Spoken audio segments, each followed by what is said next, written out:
ya pertenece al patrimonio de nuestro país, al patrimonio cultural de nuestro país. Y les voy a presentar Sebastián Rodríguez, que nos va a dar la charla. Bueno, muchísimas gracias, Aida, un placer. Muchísimas gracias por la hermosa convocatoria. Un placer estar acompañando a Aida. Mi formación como docente, como bailarín primero y como docente, va un poco en herencia de la tarea que hicieron ellos. ¿Querés leer algo? Como tú quieras. Si no, yo lo cuento. Sí, yo lo cuento. A no ser que lo quieras leer tú. No, pero lo que quería comentar es que yo me crié con bailarines que tomaron como reflejo tanto a Aida como a Alfredo. Ella es una de las primeras bailarinas del elenco que hoy dirijo, ya con 55 años, el Ballet Folclórico Nacional. Comenzó sus orígenes como San Felipe y Santiago, un elenco de reconstrucción pura y neta tradicionalista, y bueno, Aida era de las primeras bailarinas. Entonces para mí es un honor y un placer estar acompañándola acá. Cuando me convocó, por supuesto, no tuve más que decir que sí.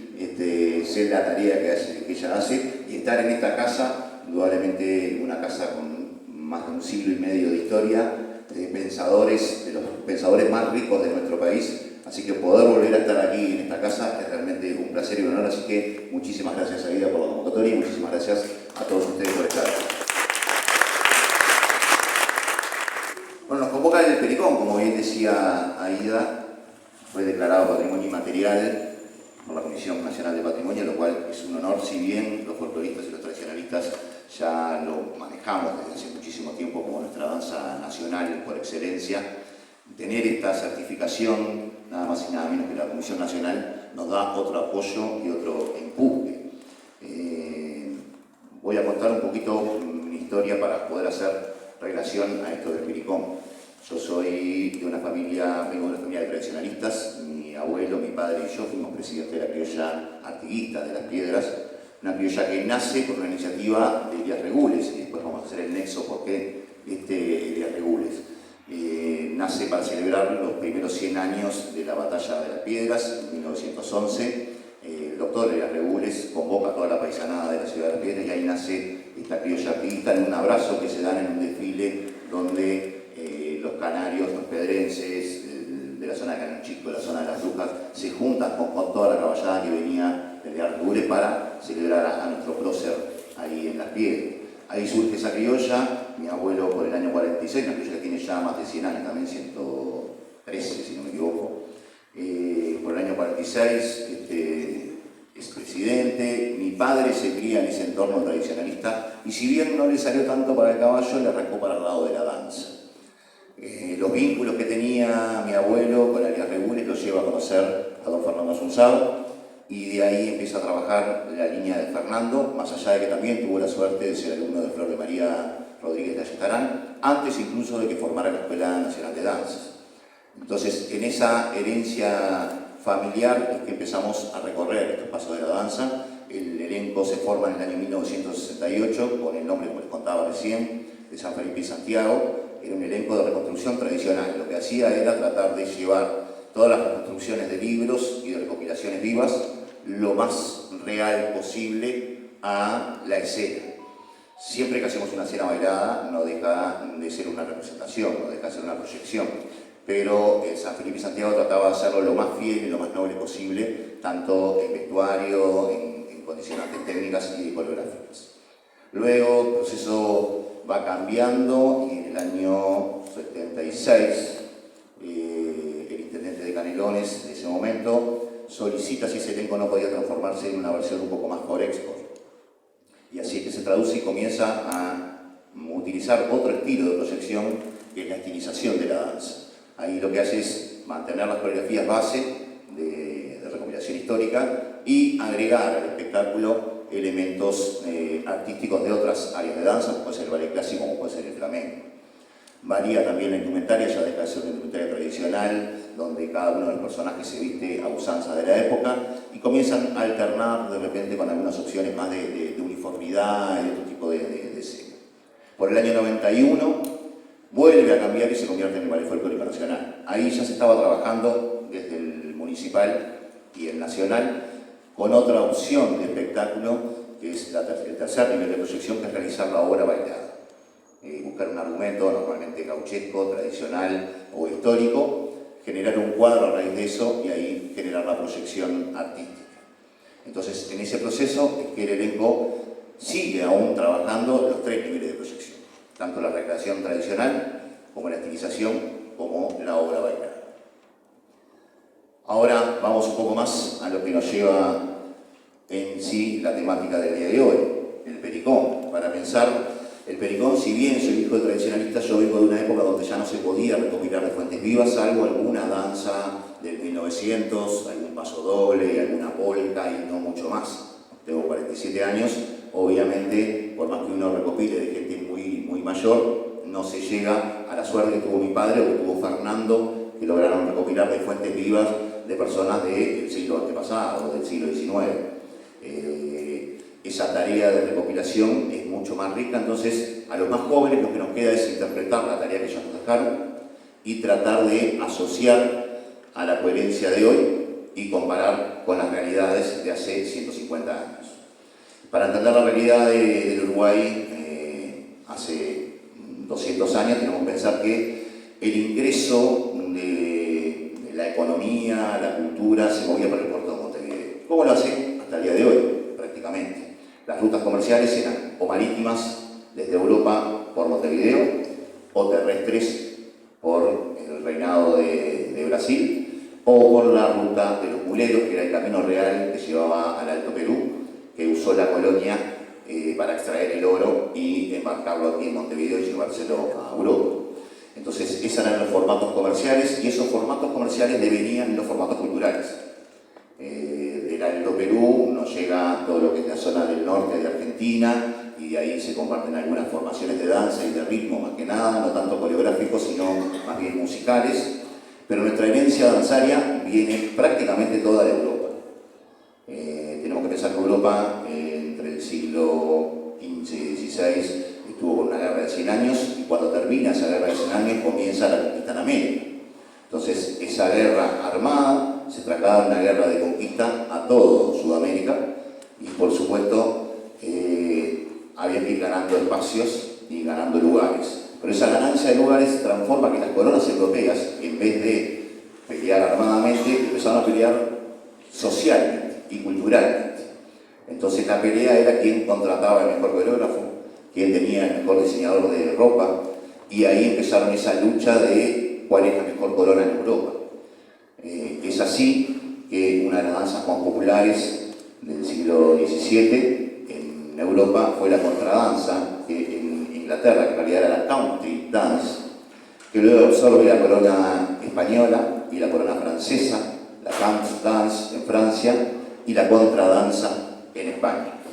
Esa danza era, si bien era de salón, era muy agradable para bailar, era divertida y era fácil de aprender. Entonces tuvo una gran promoción y publicidad y se difundió muchísimo. Y por supuesto llegó a las colonias españolas, y una de las colonias españolas era Montevideo. Y si bien ingresa a Montevideo, es una danza que se practicaba más en los salones, también tenía adaptación al campo. Nuestros paisanos lo que hacían era adaptar todas esas danzas de salón y transformar las danzas de salón, que podían verse un poco más aburridas o lentas, transformarlas en cosas más vivas, un poco más alegres, subiendo un poco el ritmo musical y terminando siempre con un aire de gato o de seguidilla.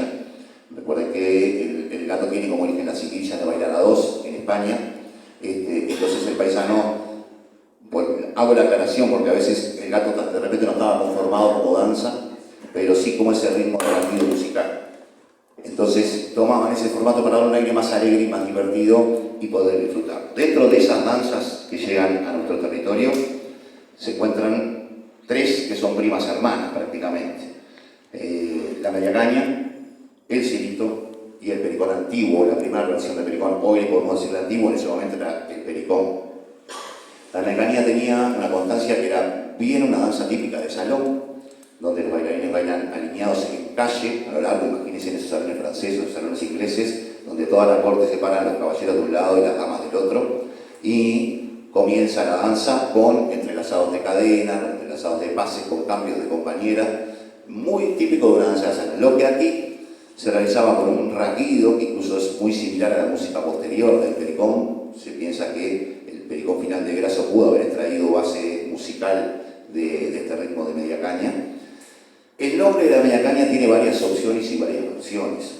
Es una danza que prolifera aquí, tanto en Uruguay como en Argentina, en el Río de la Plata, a inicios del siglo XIX, en plenas confrontaciones independenciarias.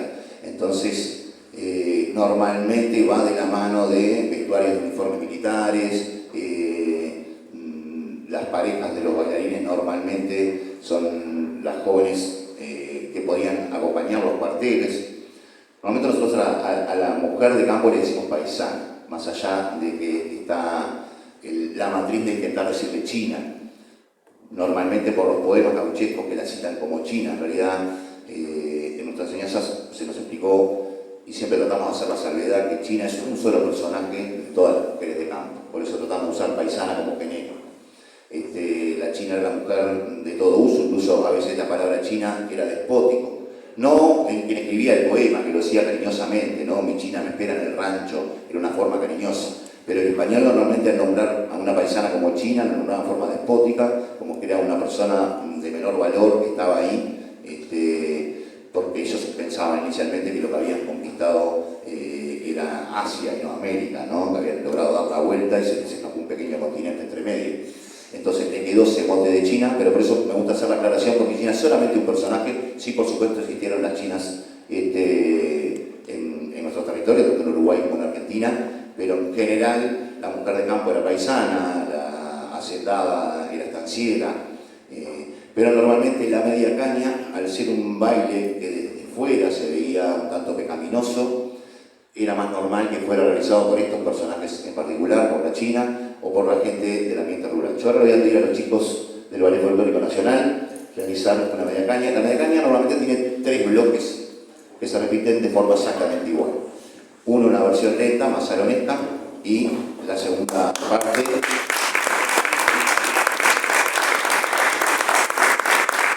un poco más ágil, y luego así se repite 3 veces. Tenemos una versión que está adaptada para escena, que es más corta. Normalmente una media caña dura unos 4 minutos y medio, esta dura bastante menos.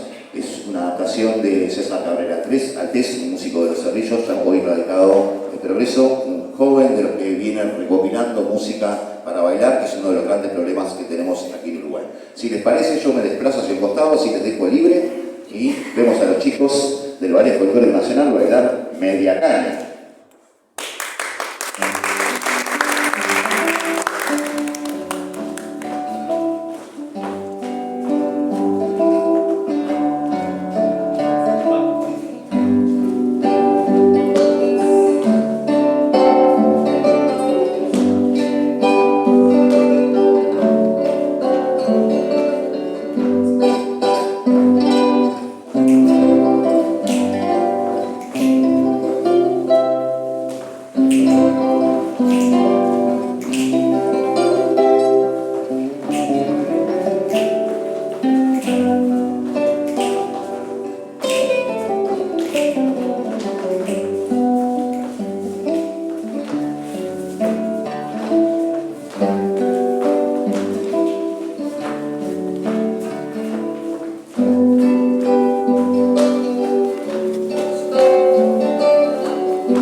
agradecemos.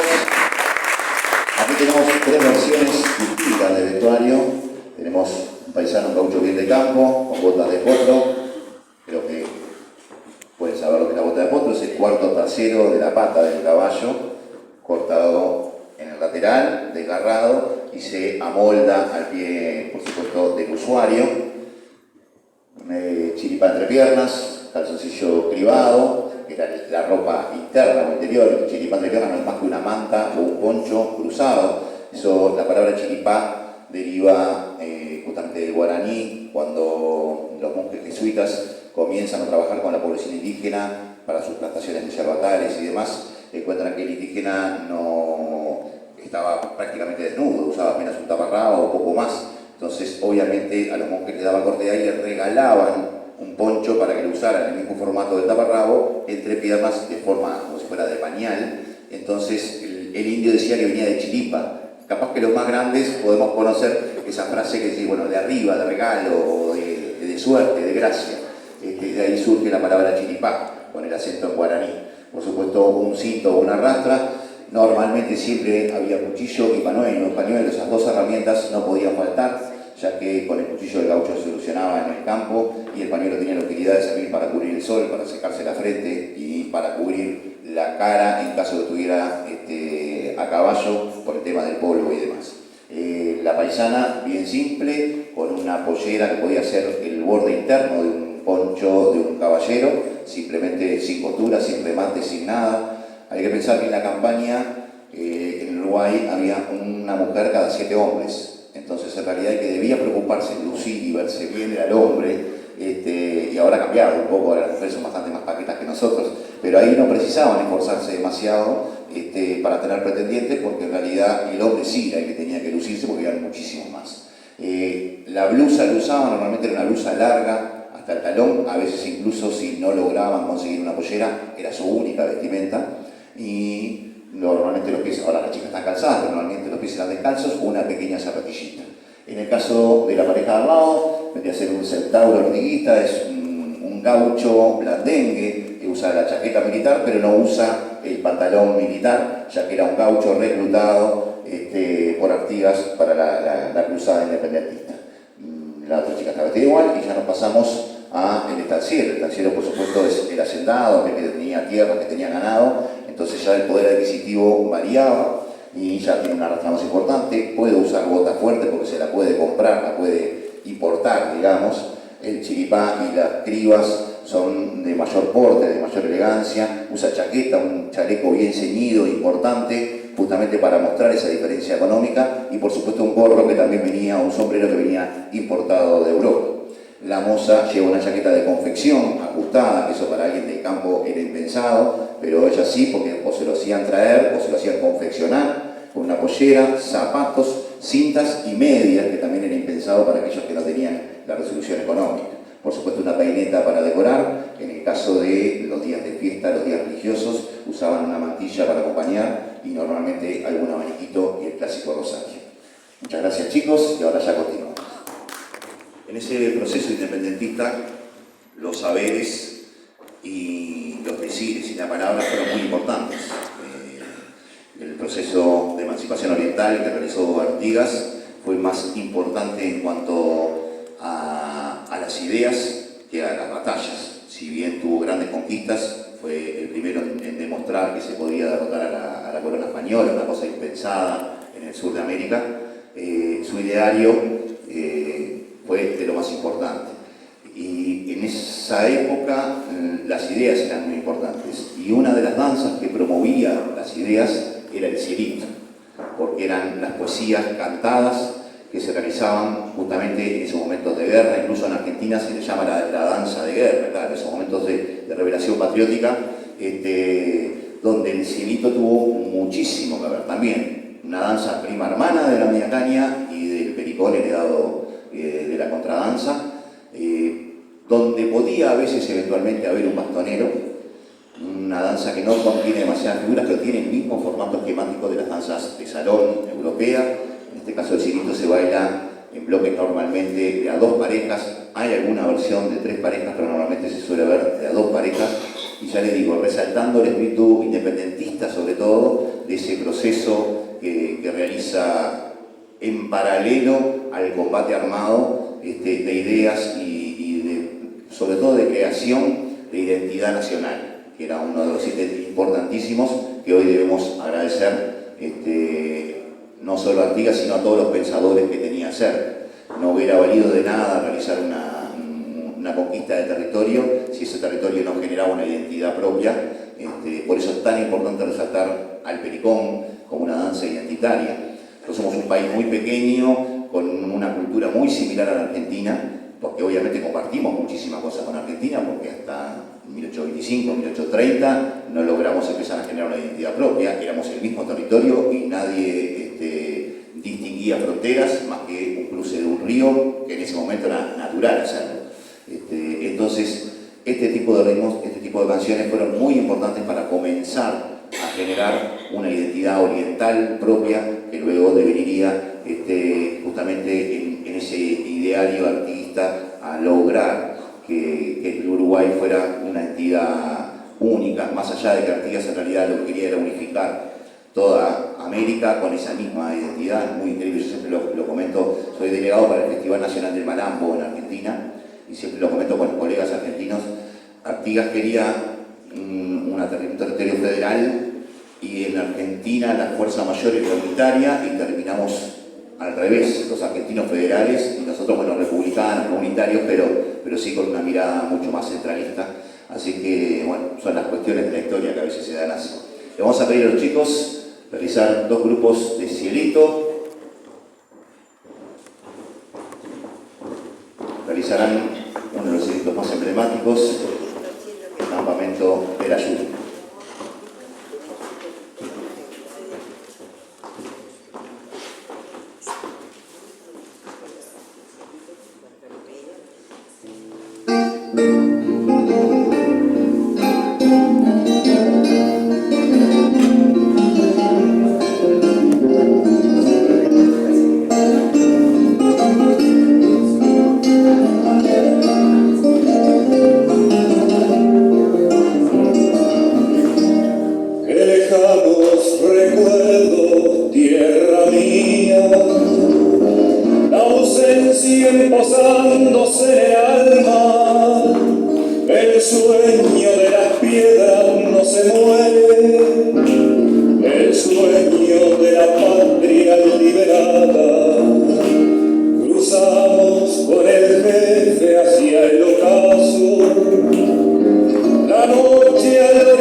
La sangre de Vicudo en la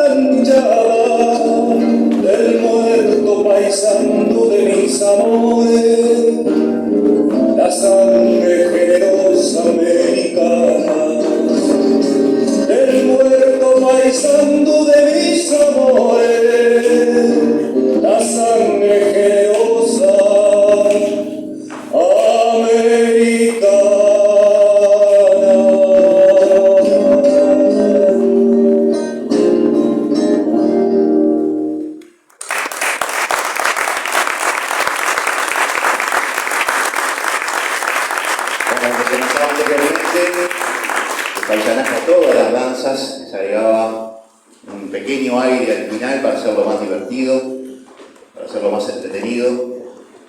Es hermosa la letra de este cielito, que cuenta un poco esa epopeya artiguista.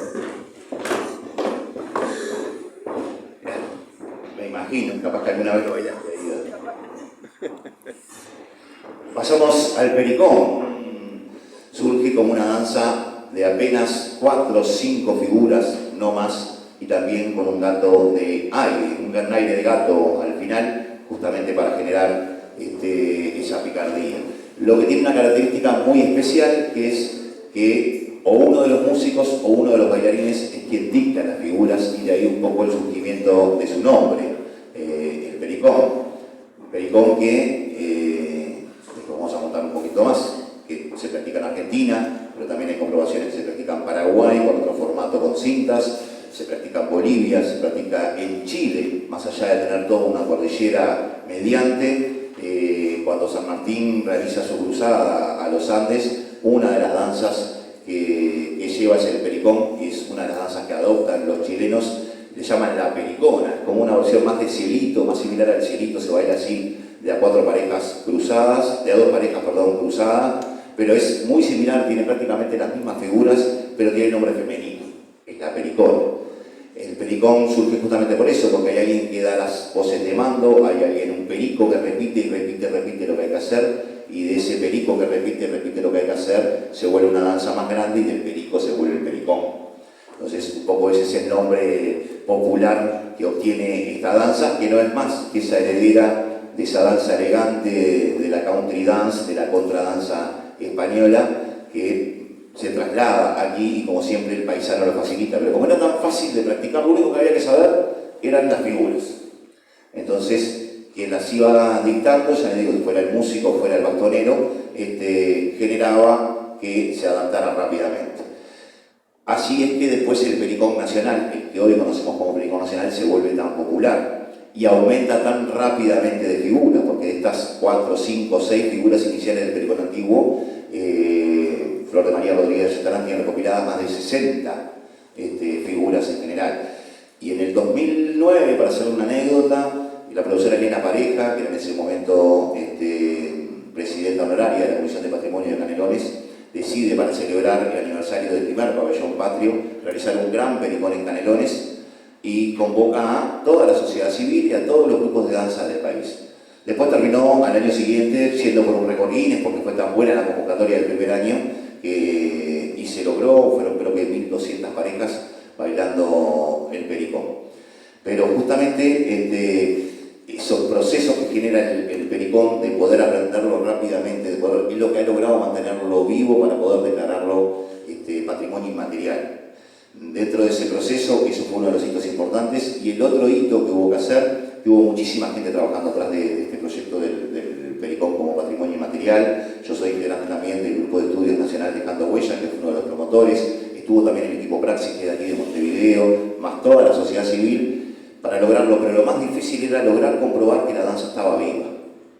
Porque para que se declare patrimonio inmaterial, el hecho en sí tiene que aún practicarse y tiene que nacer de la población en general. O sea, no podíamos solo los elencos decir, no, nosotros lo practicamos y lo hacemos en escena, porque ahí es una representación artística.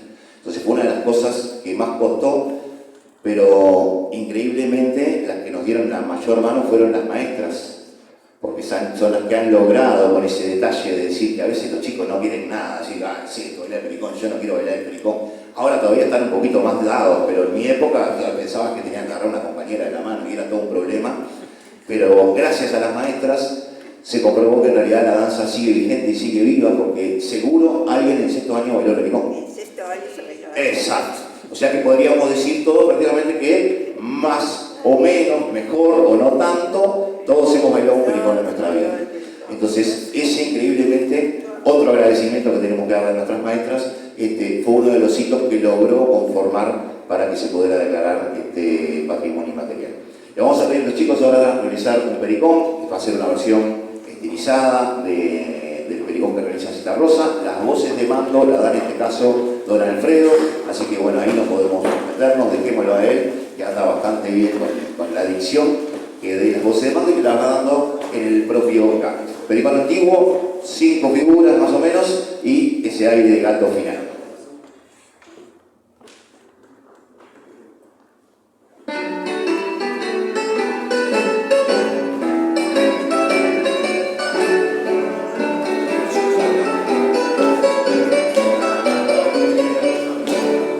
En el baile latino, nuestro campero aprende de memoria sus relaciones, y cuando lo puntea, los guitarreros florecen más a prisa los corazones.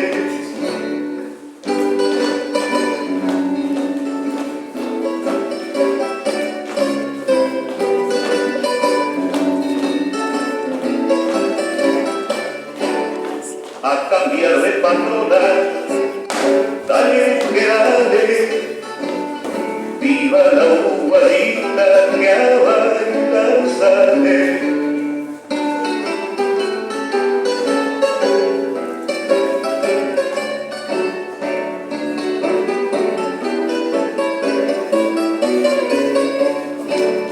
En 2 filas siempre pronto y ligero, que cada moza busque su compañero. Unos pasos de danza, muy despacito, es un chiche oriental, un pie chiquito.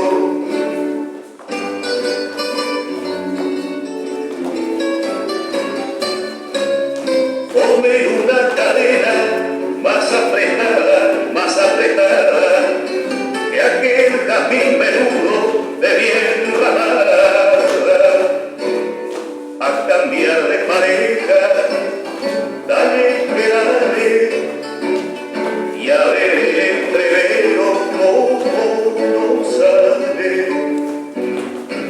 Cada cual con la suya forma parejas, en un cruzar de sus ramas viejas, la danza celebra las nobles cuitas del pago en que nacen las margaritas.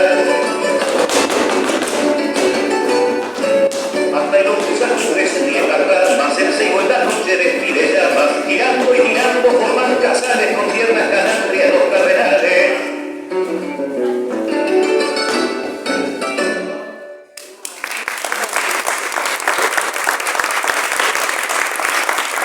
Muchas gracias. Pericón antiguo. Pero este pericón no es el que conocemos como pericón nacional, ¿verdad? Fines del siglo XIX había un circo criollo de unos hermanos argentinos, unos hermanos Podestá, que recorría gran parte de América, realizando su espectáculo. Juan Moreira era uno de los más conocidos, donde al finalizar el espectáculo realizaba un gato con relaciones.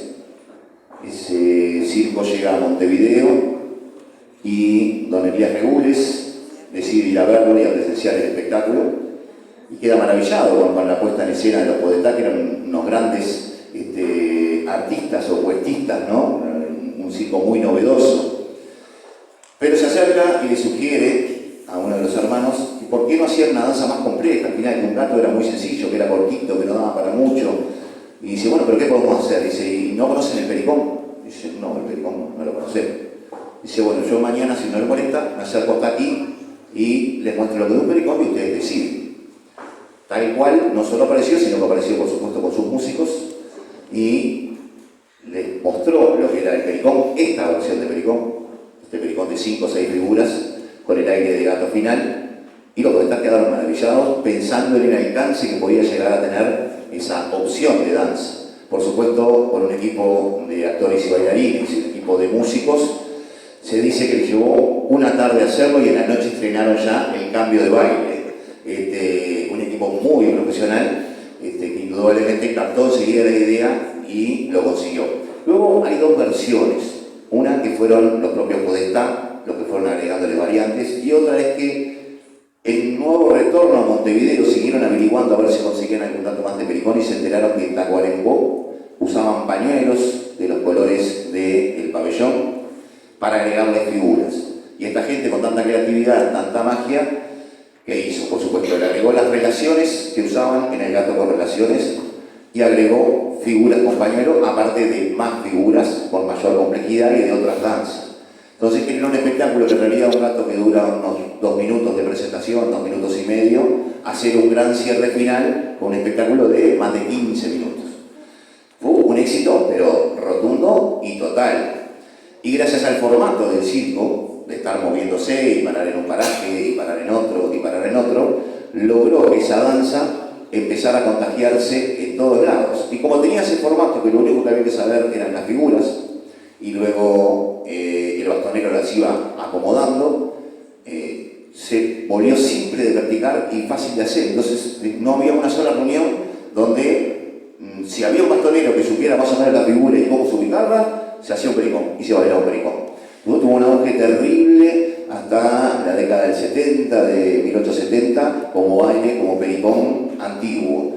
Luego continuó con los hermanos Podestá hasta principios del siglo, después empezó a caer, ya le digo, bueno, quedamos en manos un poco de esa reconversión. Tenemos que recordar que en el Uruguay, en la década del 60, de 1960, ingresó con muchísima fuerza todo el nacionalismo argentino y todo el nativismo argentino, por lo cual aquí cambiamos un poco la faceta de las cosas que se venían haciendo, porque hace tiempo no se hacían, y comenzamos a practicar las cosas que hacían los hermanos argentinos. Entonces, los primeros grupos de danzas estables del Uruguay normalmente hacían chacareras, escondidos, zambas, danzas netamente argentinas, porque la bibliografía que nos llegaba era argentina. Después, una de las cosas que hay que agradecerle a Flor de María Rodríguez de Ayestarán es imponer una línea propia en el acierto, en el error, en la perfección o no.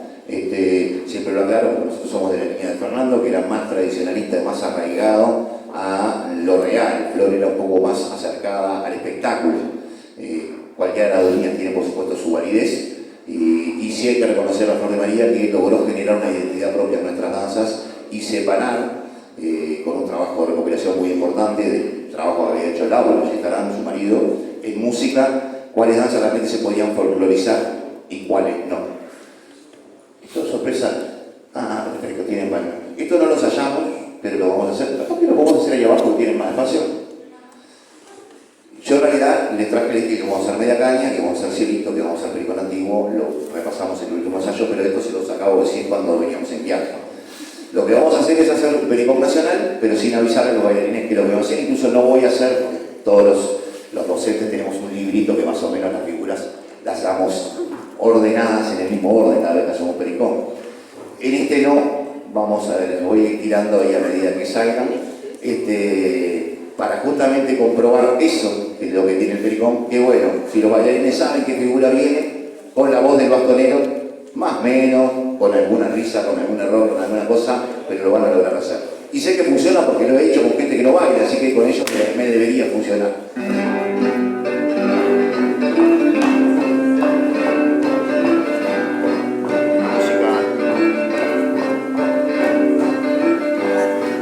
La música del pericón de Grasso. La música del pericón de Grasso, característica de nuestro pericón. Uno de los hermanos Podestá diseñó otra música del pericón, que es por María, que es el pericón que usa en Argentina, el pericón nacional. Aquí usamos básicamente la música de Grasso. Balanceo, la voz de Aura. Ahora se puede.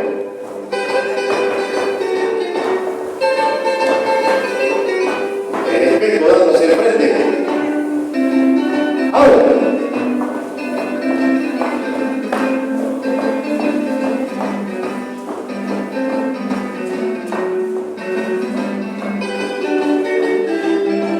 Balanceo al centro. Ahora.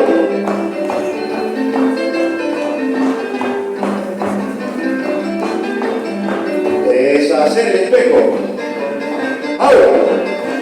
Hasta acá más o menos el formato del pericón antiguo. Ahora vamos a cambiarlo un poquito y vamos a decirle un balsecito con su compañera. Acá normalmente vamos a ir. Los seguidores ya se miraron de frente como a tirar a la compañera en serio. Ahora se puede.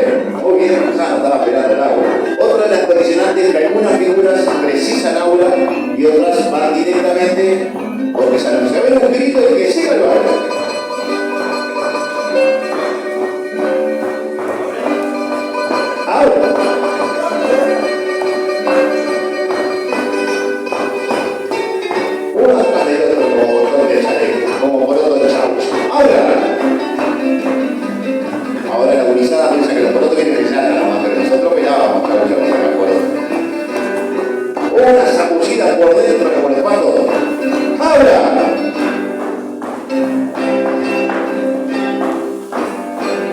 Una sola. Contra que el agua calita y a muchos les da la espalda. Ahora.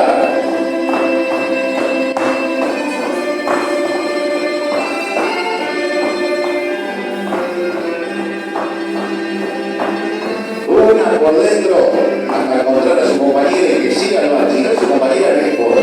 ¡Habla!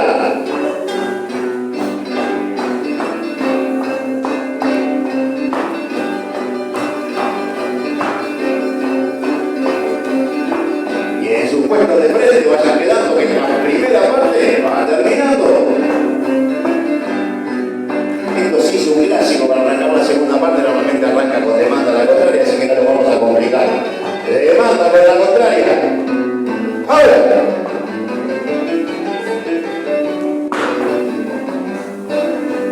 También procede del pericón original, del pericón antiguo. Balance. Rueda. ¡Ahora!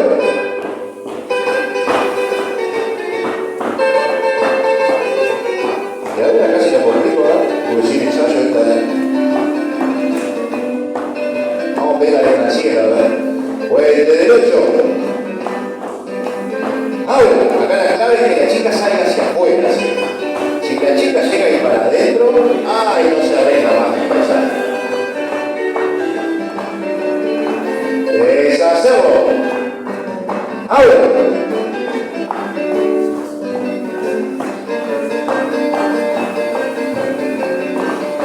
Desármelo con un tirón de la cola. Ahora y se fue. Y acá lo mismo, la chica tiene que salir hacia afuera porque si sale hacia adentro, quedamos todos apretaditos en el centro, hay una forma más.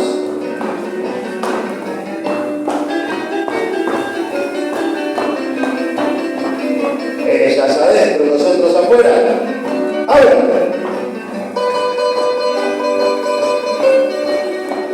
Varones a contramarcha. A llegar a su compañera a coronarla. Y ahí no precisa aura, porque ellos ya saben quién es su compañero. Ellas a nosotros. ¡Ahora! Y este conviene hacerlo cortito porque si no ya quedan colgaditas. Deshacer la corona con un paseo. ¡Ahora!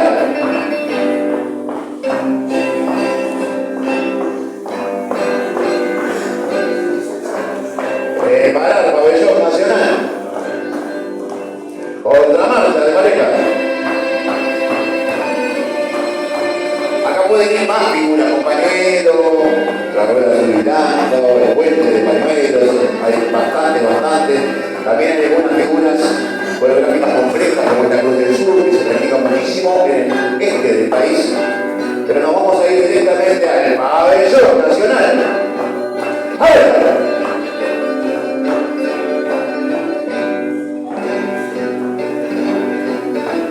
Rodillas en tierra, famoso. ¡Ahora!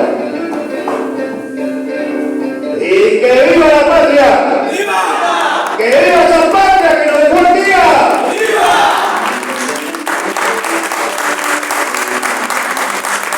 Al llegar a sus compañeros y de sus puestos vayan quedando que el pericón se nos va terminando.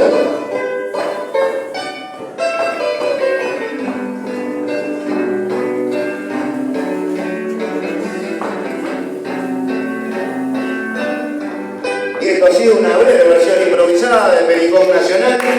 Como eran pocas parejas, optamos por hacer todo el azul y blanco de los pañuelos. Y dejamos el sol fuera.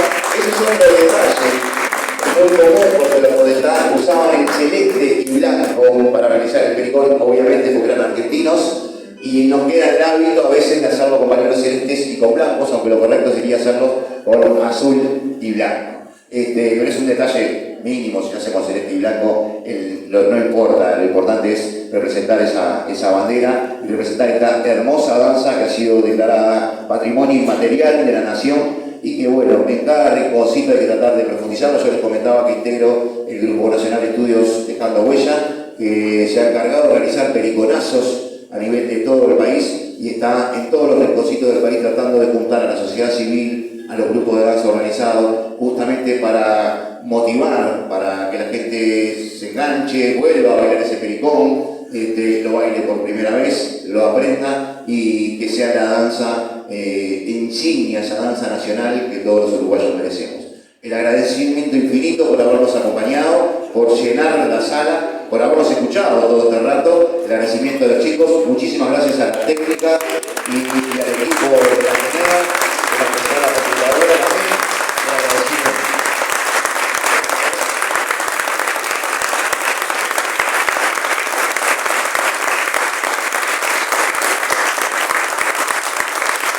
Por supuesto, una las órdenes, cuando precisen, cuando gusten, pasar un placer acompañado. ¿Cómo no?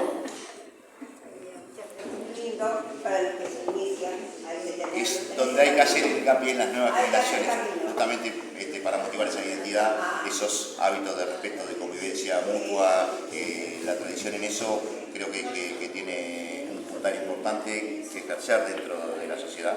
Y bueno, y valores, como decía hoy cuando inicié, los pensadores y las mentes que se reunían acá, cuando uno lo piensa se le eriza un poco la piel. Yo tengo siempre la referencia de que el elenco tiene 55 años y son 100 años menos de lo que tiene el Ateneo. Imagínense todas las personas que pasaron por aquí, aquellos que construyeron el país se reunían aquí a dialogar, a intercambiar. Cuando hablamos de Pericón es ineludible hablar de la presencia de la familia Regules y ese legado que ha dejado en toda América. El doctor Regules fue el fundador del tradicionalismo, pero no solo en Uruguay, sino en toda América. Uno va a Brasil y lo reconocen, uno va a Argentina y lo reconocen. Y bueno, todo esto emparentado. Por supuesto, nosotros mantenemos hasta el día de hoy una hermosa relación con la criolla de Regules y con la familia Sunsao, que nos sentimos muy propios. Grandes, claro, grandes rescatistas de todo lo nuestro. Entonces, bueno, es un placer comunicarlo, difundirlo, y cuando uno lo llama para esta instancia se siente enormemente honrado, porque bueno, dejar un poquito de lo que nos dejaron esos grandes y transmitirlo y contarlo, porque si no se quedaría simplemente por ahí. Así que el agradecimiento es nuestro. Contarlo, no explicarlo. Exacto, y seguir haciéndolo. Así que cuando escuchen que hay un pericón por ahí, un periconazo, súmense, no tengan vergüenza, que es muy disfrutable. Los cielitos de Bartolomé Hidalgo. Bartolomé Hidalgo, claro, el gran poeta de la patria, que incluso Argentina tomó muchísimo de los cielitos de Bartolomé, si bien tenía grandes poetas que también generaron cielitos en Argentina, Bartolomé logró esa unificación federal con sus textos y con sus ideas plasmadas en los versos, que luego muchísimos se plasmaron en cielitos, ¿no? Entonces son esos personajes que hay que rescatar. Uno de repente le habla a un joven de Bartolomé Hidalgo y si no tuvo la suerte, quizás que en primaria alguna maestra besada que justamente planteándole lo del pericón lo acercó a alguna lectura de esa, es muy difícil que los chicos se acerquen. Entonces bueno, está bueno que a veces prenderle la llamita y que se entusiasmen. Los chicos del elenco van desde 15 años hasta, no voy a decir el toque para arriba, pero más de 4 décadas, digamos. Y la idea justamente es eso, que los más experimentados, chicos que hace más de 30 años que bailan en el elenco, y hay chicos que tienen un año, transmitan y así poder seguir transmitiendo a otras generaciones nuevas para que no se pierdan esos valores identitarios, esos valores de familia, de integración y de ese proceso emancipador que tuvimos como pueblo para sentirnos un único pueblo oriental. Así que por más instancias de estas y cuando nos precise estamos más que la otra.